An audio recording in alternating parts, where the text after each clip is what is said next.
Assalamualaikum warahmatullahi wabarakatuh.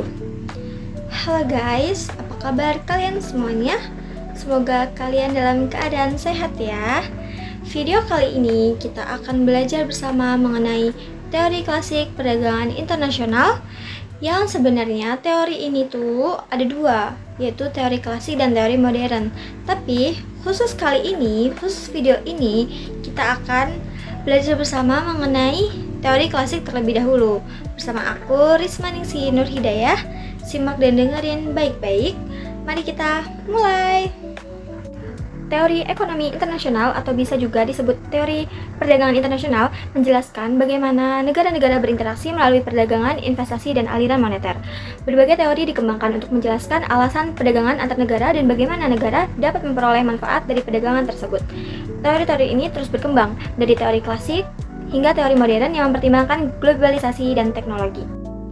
Oke, yang pertama dari teori perdagangan klasik yaitu teori keunggulan absolut.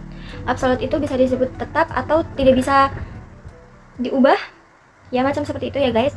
Jadi teori keunggulan absolut dikemukakan oleh Adam Smith pada tahun 1776.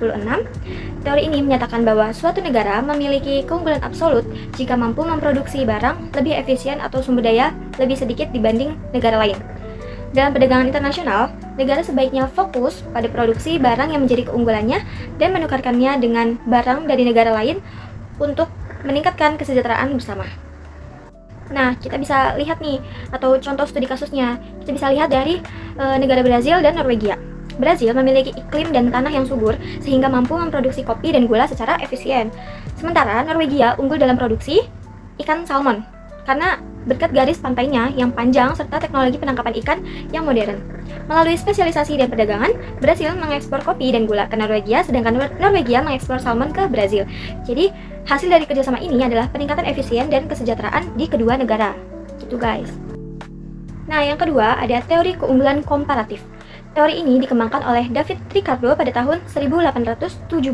Keunggulan komparatif adalah kemampuan suatu negara untuk memproduksi barang dengan biaya oportunitas lebih rendah dibanding negara lain. Meskipun suatu negara atau negara tertentu tidak mempunyai keunggulan absolut, ia tetap bisa memperoleh manfaat dari perdagangan internasional dengan fokus pada produksi barang yang biaya kesempatannya paling rendah. Konsep utama dalam teori ini adalah biaya kesempatan, yaitu nilai dari alternatif terbaik yang dikorbankan untuk mendapatkan suatu barang. Kita juga ada contoh studi kasus untuk teori keunggulan komparatif, yaitu kita sebut aja itu negara A dan negara B yang memproduksi kain dan anggur. Negara A memiliki biaya kesempatan lebih rendah untuk kain, sedangkan negara B lebih rendah untuk anggur. Oleh karena itu, sesuai teori keunggulan komparatif, negara A sebaiknya memproduksi kain dan negara B memproduksi anggur.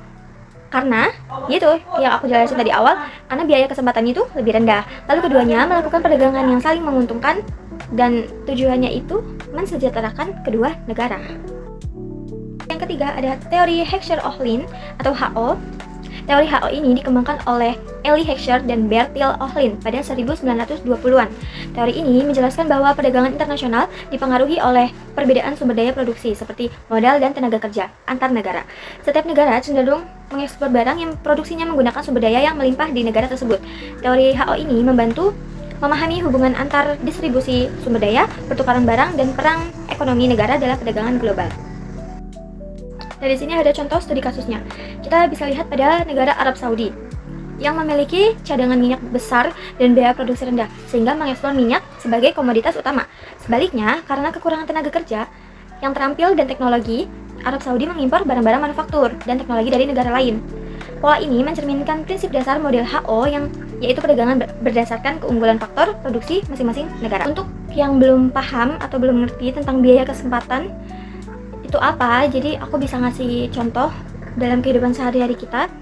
Misalkan itu kita punya waktu dalam 10 jam untuk belajar atau mengerjakan PR untuk hari esok, tapi kamu menggunakan waktu itu untuk menonton video atau scroll TikTok, dan jadinya kan kita nggak bisa kan mengerjakan tugas itu kan, padahal harus deadline-nya itu hari esok.